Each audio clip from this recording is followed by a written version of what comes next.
వీడేంటి కొంచెం తేడాగా ఉన్నాడు.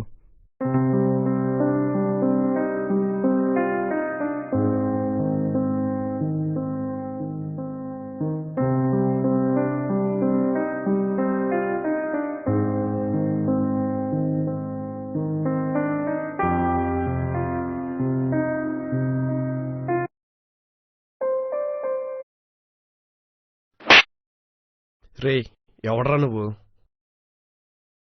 నీ ఇంటెన్షన్ చూస్తుంటే చచ్చిపోవాలనుకుంటున్నావని చాలా క్లారిటీగా అర్థమవుతుంది.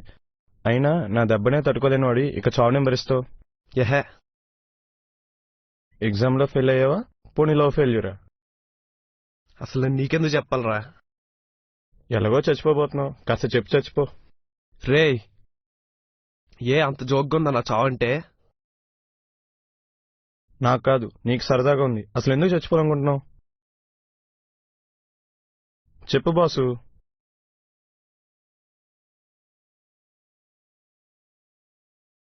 లైఫ్లో ఫెయిల్ అయ్యాను. ఏంటి పట్టుమని 25 లేవు, నువ్వు లైఫ్లో ఫెయిల్ అయ్యావా?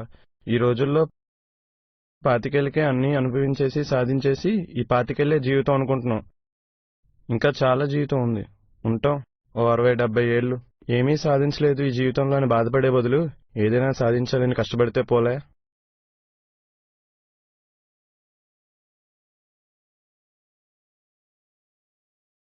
నేను చిన్నప్పటి నుంచి బాగా చదివేవాడిని, కానీ బాగా చదివేవాడిని కాదు. అప్పటి నుంచే మా నాన్న డిసప్పాయింట్ చేయడం మొదలుపెట్టా. నాకు సింగింగ్ అంటే చాలా ఇష్టం. సింగర్ అవ్వాలనేది నా డ్రీమ్. కానీ మా నాన్నకి నన్ను పోలీస్ చేయాలని కోరిక.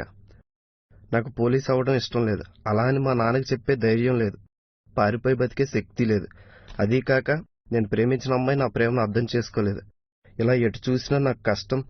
నా చుట్టూ కంచి వేసినట్టుగా ఏదో బాధ నన్ను వెంటాడుతున్నట్టుగా ఉంది. అందుకే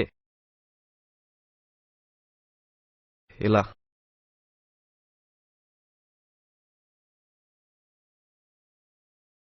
చచ్చిపోవాలనుకుంటున్నావు అంతేగా? మీ నాన్న నేను పోలీస్ చేయాలనుకోవడంలో తప్పులేదు, నువ్వు సింగర్ అవ్వాలనుకోవడంలో అస్సలు తప్పులేదు. కానీ తప్పంతా నీ చావు దగ్గరే వచ్చింది. నువ్వు సింగర్ కావాలనుకుంటే వెళ్ళి మీ నాన్నకు చెప్పు, ఒప్పుకోరు, కోప్పడతారు. కానీ అదే చచ్చిపోతే బాధపడతారు.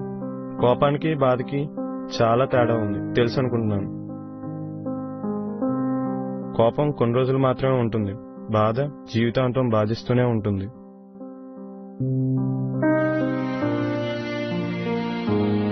ఇక నువ్వు ప్రేమలో ఫెయిల్ అయ్యానంటావా?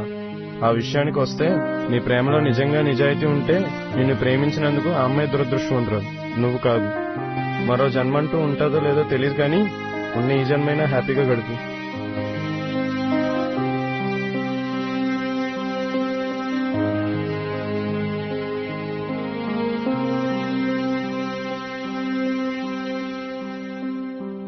ఇంకా నువ్వు చచ్చిపోవాలనుకుంటే వెళ్ళి చచ్చిపో.